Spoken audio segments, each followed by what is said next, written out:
तिलकधारी पंकज श्रीवास्तव को भला कौन नहीं जानता। आमतौर पर सोशल मीडिया में ये सनसनीखेज बयान देने के लिए जाने जाते हैं। इस वक्त में कोयलांचल धनबाद के दौरे पर हैं और बंगाल की यात्रा पर हैं, क्योंकि बंगाल में चुनाव चल रहा है। चलिए जरा सा सीधे रूबरू होते हैं पंकज जी से। बंगाल में क्या है होगा ये बताएं। भारतीय जनता पार्टी नहीं आएगी, पक्का आप बेफिक्र रहिए। आप लोग टीएमसी आ रही है, कुछ भी कर ले। अरे 91 लाख वोटर कार्ड देने से अब चुनाव जीत जाएंगे। तो ममता दीदी का भ्रष्टाचार वहाँ पे जनता कौन भ्रष्टाचारी नहीं, हम में सारे नंगे हैं। अच्छा पंकज जी, एक और डिमांड है यहाँ का। धनबाद के लोग चाहते हैं कि धनबाद में एयरपोर्ट बने। यहाँ के बीजेपी के ही अब तक जो है सांसद विधायक बनते रहे। धनबाद को मैं आज से नहीं जानता, मैं मूल तो बिहार से हूँ, तो इसलिए मैं धनबाद को बढ़िया से जानता हूँ। दौर है वो दौर।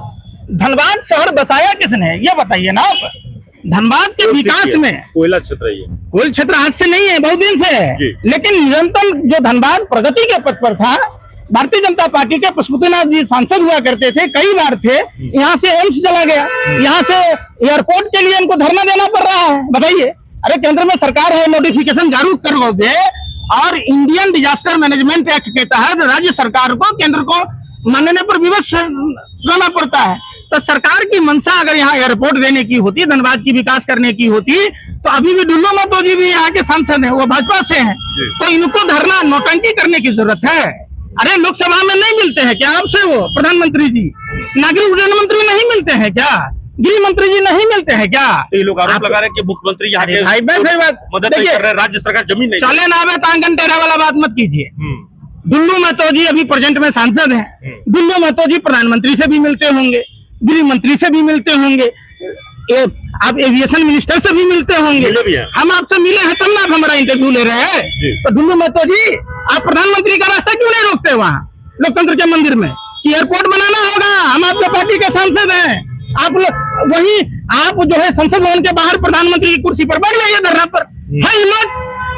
फिर जबरदस्ती जनता को बरगलाना कि देखिए हम धनबाद में एयरपोर्ट के लिए जमीन मांग रहे हैं राज्य सरकार से। हम भाई आप नोटिफिकेशन जारी कीजिए ना, कहिए ना, करवा के दिखाइए, कहिए डुल्लू महतो जी को चैलेंज है खुला। अगर माँ का दूध पिया है तो नागरिक उड्डयन मंत्रालय से प्रधानमंत्री से नोटिफिकेशन जारी कराए, जमीन मैं दिलाऊंगा आकर यहाँ पर, अगर राज्य सरकार नहीं देगी तो। चलिए गजब की बात कहते हैं आप, वही वाली बात है, दुल्हनियों के मामा दुल्हों के मामा नहीं बनिए। प्रधानमंत्री जी वहीं दिल्ली में बैठते हैं लोकतंत्र के मंदिर में, एगो टाइपिस्ट टाइप करेगा प्रधानमंत्री के आदेश से और नोटिफिकेशन राज्य सरकार को आ जाएगा, राज्य सरकार 100% जमीन देगी। ये राजनीतिक विदेशता की बात कर रहे हैं। यहीं पे तो निशिकांत दुबे दिलवा दिए, लड़ झगड़ के वो लगाए, देवघर में आ गया एयरपोर्ट और धनबाद छूट गया। तो धनबाद के आदमी क्या गुनाह किया? धनबाद का आदमी क्या गुनाह किया कि एम्स नहीं दे रहे प्रधानमंत्री? क्या धनबाद के लोग बीमार नहीं होते? क्या धनबाद के लोगों को एम्स की जरूरत नहीं है? क्या धनबाद के लोगों को एयरपोर्ट की जरूरत नहीं है? ये सब राजनीतिक जो चाल है ये नहीं समझिएगा। ये जो मजबूरी में गधे को बात कह देते हैं, धरना प्रदर्शन करके दिखा देते हैं कि देखिए हम एक्टिव हैं।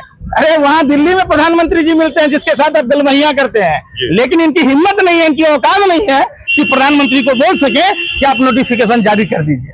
चलिए, तो अभी आप पंकज श्रीवास्तव जी को सुन रहे थे, जो अपनी बेबाकी के लिए जाने जाते हैं और खुल के मतलब भाजपा के मजम्मत तो करते ही हैं, लेकिन देश की हालात पर लगातार अपनी बातों से रूबरू कराते रहते हैं। अब जनता को तय करना है कि इनकी बातों में कितनी सच्चाई है। सहयोगी राणा के साथ कुंवर अभिषेक सिंह, न्यूज़ 18 धनबाद।